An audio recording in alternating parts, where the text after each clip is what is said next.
पहले मैं स्वर्गीय राहुल भट्ट जी को श्रद्धांजलि देता हूँ। आपकी बातें प्रत्यक्ष रूप से मैंने ध्यानपूर्वक सुनी।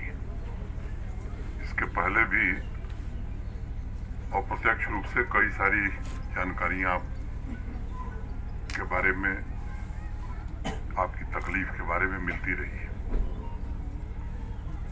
एक बात कही गई कि मैं देर से आया, सच है। मैं उसी दिन आ रहा था। सुबह भट्ट जी की बहन और उनके बहनोई, इन दो लोगों से मेरी मुलाकात हुई थी। मुझे बताया गया था कि एक डेलीगेशन मिलने वाला है। फिर बाद में मुझे कहा गया कि नहीं, लोग चाहते हैं कि वहीं आवे। आप सभी लोग सरकारी मुलाजिम हैं। हमने एक सूचना कराई थी कि धरने से चलिए अपने कैंप में, सड़क से मैं आके मिलूंगा।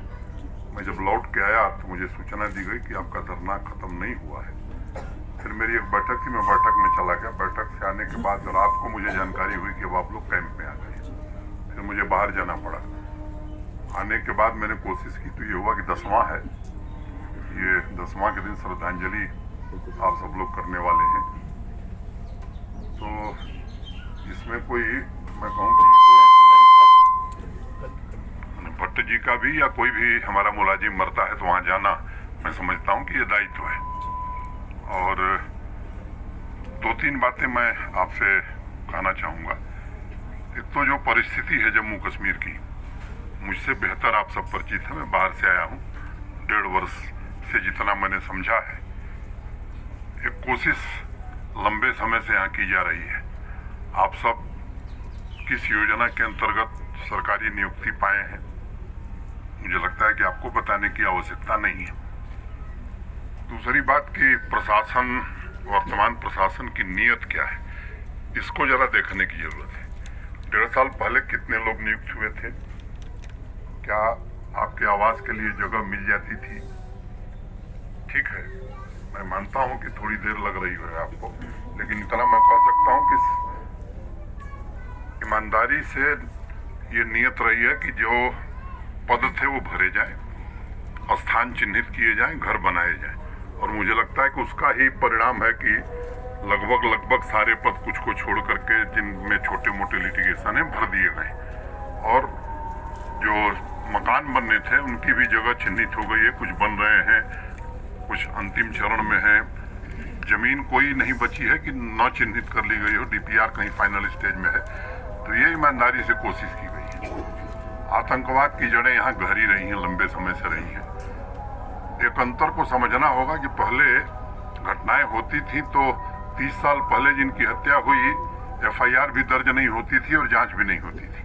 वर्तमान प्रशासन भट्ट जी की नहीं, किसी भी आदमी की अगर दुर्घटना हुई है या आतंकवाद में मौत हुई है तो उसकी जड़ तक जाने की कोशिश कर रहा है, ईमानदारी से कोशिश कर रहा है। कोई दूसरा एजेंडा नहीं है।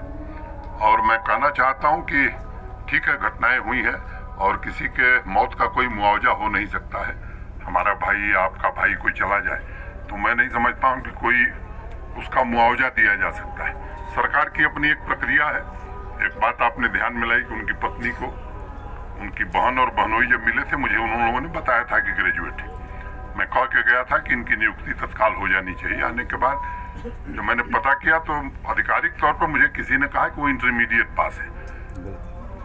मेरी बात आपने कहा है, मैं चेक करा लेता हूँ। उसमें जो संशोधन की गुंजाइश होगी वो कर ली जाएगी। मुआवजे का जो सवाल है, ये भारत सरकार के गृह मंत्रालय का एक स्टैंडिंग ऑर्डर है कि जिसकी भी मौत मिलिटेंसी में होती है, वो जम्मू कश्मीर का निवासी है, उसको 5 लाख रुपया दिया जाता है। तो ये मुआवजा वो नहीं है। मैंने उस दिन कहा था कि बच्ची के पढ़ाई की जिम्मेदारी प्रशासन उठाएगा, तो ये गृह मंत्रालय से स्वाभाविक रूप से 5 लाख रुपया मिलता है। लेकिन इसको इस तरह से समझना या प्रचारित करना, मैं समझता हूँ ये उचित नहीं है।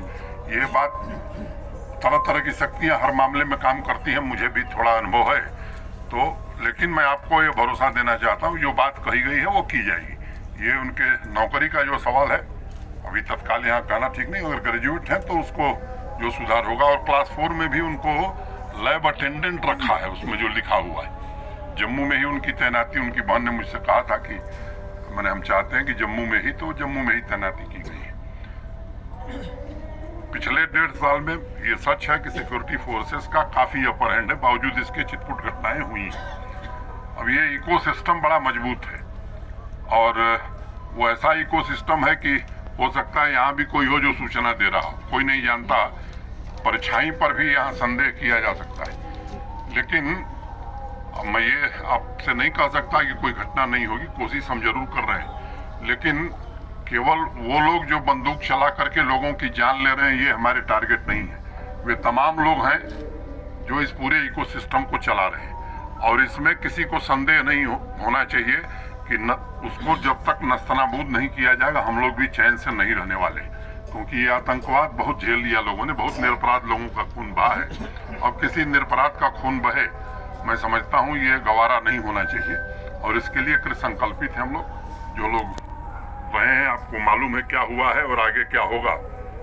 कुछ आपकी शिकायतें और भी रही हैं, वो संज्ञान में है। कुछ हमारे डिविजनल कमिश्नर साहब ने बताया है, इंस्ट्रक्शंस इस बात के दिए गए हैं कि आपको सेफ और सिक्योर्ड स्थान जो है यहाँ वहाँ पर तत्काल किया जाए। काफी कुछ हुआ है, जो बचा है वो भी शीघ्र हो जाएगा।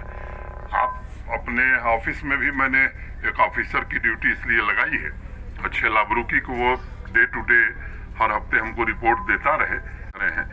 मैं आपसे एक अनुरोध करना चाहता हूं कि कुछ लोग सुनियोजित ढंग से एक षड्यंत्र चला रहे हैं। उस षड्यंत्र में फंसने की जरूरत नहीं है, मेरा आपसे विनम्र आग्रह है। मैं आपको ये भरोसा देना चाहता हूं कि आपको जितनी तकलीफ है उससे कम तकलीफ हमें नहीं है। हमारे लिए भी पूरे प्रशासन के लिए एक चुनौती है। वो सरकार के मुलाजिम की हत्या हो जाना, मैं समझता हूँ इससे ज्यादा दुर्भाग्यपूर्ण किसी भी प्रशासनिक हेड के लिए नहीं हो सकता है। देखते हैं और मैं उम्मीद करता हूं कि जल्द ही आपको लगेगा कि नहीं, बहुत सारी चीजें हुई हैं। मैं आपसे आग्रह करूंगा कि इस मौसम में आप आराम से रहिए। हम लगातार आपसे संपर्क में रहेंगे। जब आप चाहेंगे हम आ भी सकते हैं, आप हमारे यहाँ आ सकते हैं और बातचीत की प्रक्रिया को हम आगे बढ़ा सकते हैं। इतना हम आपको ये भरोसा देना चाहते हैं कि जब तक संतोषजनक आपको न लगे कि हल हो गया, तब तक ये बातचीत जारी रहेगी और इसकी एक अस्थायी मैकेनिज्म। बहुत सारी बातें हैं, मैं खुल करके नहीं कहना चाहता हूँ। आपके कई लोगों ने जो यहाँ हैं, जो देश के बाहर हैं, उन लोगों ने भी अनेक प्रकार की सूचनाएं दी हैं जो मेरे ध्यान में है। मैं ईमानदारी से कोशिश करूंगा कि आपकी समस्याओं का समाधान हो और आप अपने परिवार के साथ सुख चैन से रह सकें। इतनी बात मुझे आप सबसे कहनी है और मैं आपसे अनुरोध करूंगा कि ये प्रशासन पूरी तरह से प्रतिबद्ध है और आपके लिए तो ही है, किसी भी कर्मचारी के लिए मैं समझता हूँ ये प्रशासन का दायित्व है। और मैं आप सबसे अनुरोध करूंगा कि इसको इसी मंतव्य से देखने की जरूरत है। किसी के मन में कोई इल फीलिंग हो, ये सोचने की भी जरूरत नहीं है। व्यवस्था में दिक्कतें रहती हैं, लेकिन उन दिक्कतों को दूर किया जाएगा, इतना मैं कह करके फिर से एक बार अजय भट्ट जी को श्रद्धांजलि देता हूं और आप सबको साधुवाद देता हूं। मैं एयरपोर्ट से सीधे आया क्योंकि मुझे कल फिर जम्मू जाना है किसी बैठक के लिए, तो मैं कहा भी मिल लेता हूँ, तो फिर कल चला जाऊंगा, 2 दिन नहीं आऊंगा। मैं समझता हूँ कि इससे ज्यादा मुझे कहने की जरूरत नहीं। आप सब जब चाहें मैं आपसे बातचीत करने के लिए तैयार हूँ। बिंदुवार जो आपकी दिक्कतें हैं उनको क्रमानुसार कैसे दूर किया जाएगा, और ये मैं आपको भरोसा देता हूँ कि आप निश्चिंत रहिए। ईमानदारी से, न्यायपूर्ण ढंग से आपकी समस्याओं का समाधान किया जाएगा।